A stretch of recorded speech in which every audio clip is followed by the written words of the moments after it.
Assalamualaikum warahmatullahi wabarakatuh. Nama saya Fariha binti Mansur, nombor matrik 260597. Bersama rakan-rakan saya Muhammad Razali bin Mansar dan juga Siti Nabila Aini binti Yusof akan membentangkan tentang tajuk masyarakat Rusia mengikut teori Gearhofstadt. Seterusnya saya akan menerangkan tentang pengenalan. Komunikasi antara budaya dapat membentuk pelbagai pandangan dan pendapat bagi menjelaskan sesuatu perkara yang menjelaskan tentang perbezaan melalui perbezaan budaya di antara sebuah negara. Selain itu juga budaya turut didefinisikan sebagai perkara yang melibatkan sifat dan akal. Peranan budaya adalah untuk memastikan kelangsungan hidup dan memudahkan penyesuaian subjek dalam persekitaran semula jadi. Sebagai contoh, di negara miskin sering dicirikan oleh tahap kepelbagaian etnik yang tinggi.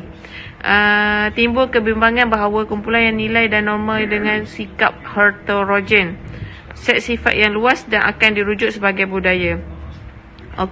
Kami memilih Rusia iaitu yang terletak di Eropah Timur dan juga Asia Utara. Jika mengikut keluasan, Rusia merupakan negara yang terbesar di dunia dan bersepadanan dengan 16 negara berdaulat. Rusia mempunyai 140 juta penduduk yang mempunyai penduduk paling ramai di Eropah dan 9 terbesar di dunia. Bandar terbesar dan ibu negara Rusia adalah Moskow. Bagi teori yang dipilih oleh Gearhofstadt, beliau telah mengenal pasti 6 model ciri mengukur budaya dalam masyarakat rentas padan. Dimensi budaya mewakili keutamaan bebas atau satu situasi berbanding yang lain yang membezakan satu negara. Nilai sebuah negara pada satu dimensi adalah relatif kerana penyelidikan berasaskan manusia yang unik antara satu sama lain. Dengan kata lain, budaya hanya boleh digunakan secara bermakna dengan perbandingan. Sebagai contoh, 5 dimensi yang diambil adalah jarak kuasa, individualisme, masculinity, pengelakkan ketidakpastian dan pragmatisme yang difikirkan sesuai untuk konteks. Untuk makluman juga, Rusia merupakan negara terbesar di dunia. Jumlah keluasan adalah 17,075,200 km persegi.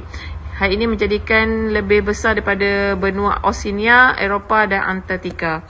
Seterusnya slide akan dibaca oleh kawan saya. Sekian, terima kasih.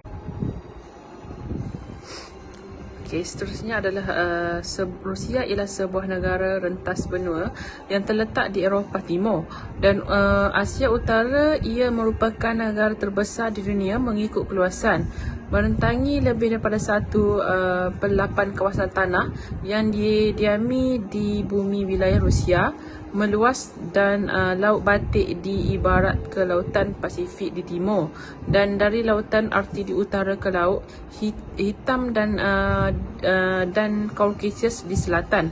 Negara 140 juta penduduk tinggal dalam 80 subjek persekutuan negara tersebut. Rusia merupakan negara paling ramai penduduk di Eropah dan ke-9 di dunia. Bandar terbesar dan ibu negara Rusia ialah Moskow.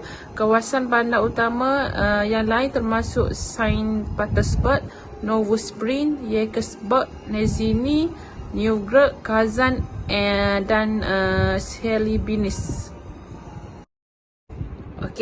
Jarak kuasa. Dimensi budaya yang dicipta oleh Gearhofstadt menyatakan sejauh mana ahli masyarakat yang kurang berkuasa menerima dan mengharapkan kuasa diakhirkan secara tidak sama rata. Orang dalam masyarakat yang mempamerkan jarak kuasa yang besar menerima susulan hierarki di mana setiap orang mempunyai tempat yang tidak memerlukan justifikasi lanjut. Negara seperti Rusia, Meksiko, China, India dan Turki menunjukkan sektor jarak kuasa tinggi.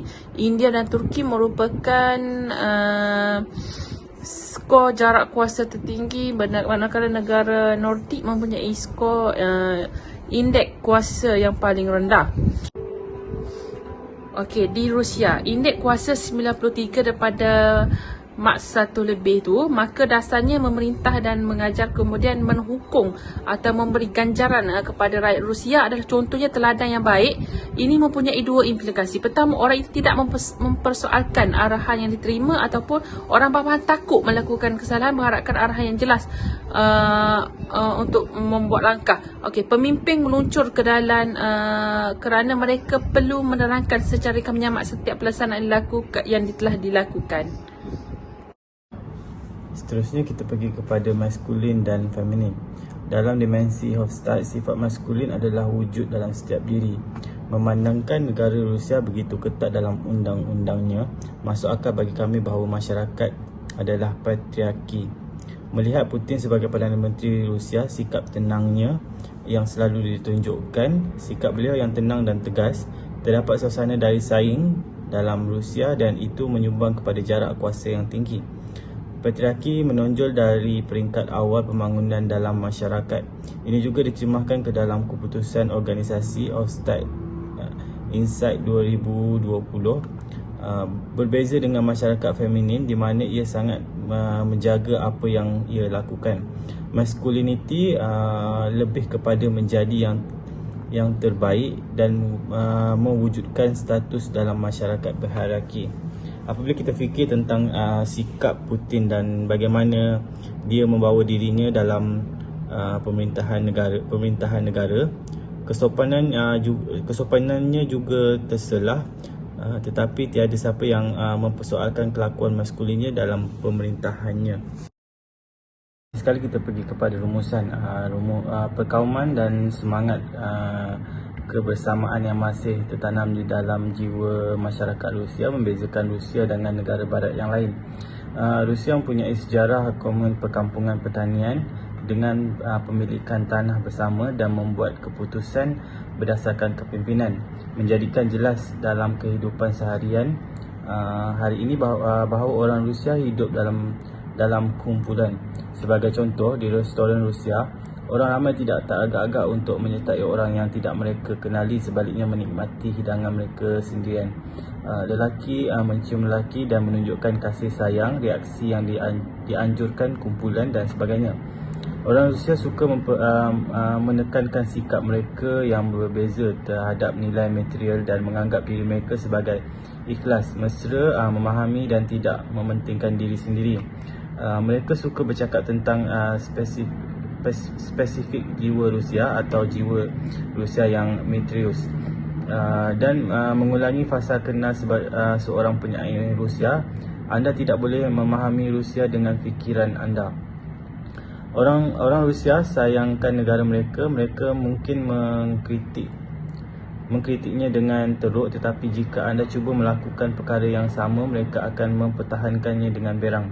Mereka adalah warga daerah terbesar di dunia yang mempunyai sejarah yang kaya dan akar budaya yang mendalam, dan mereka sendiri bangga dengannya. Itu sahaja daripada kumpulan kami membentangkan tajuk budaya masyarakat di Rusia. Sekian, terima kasih.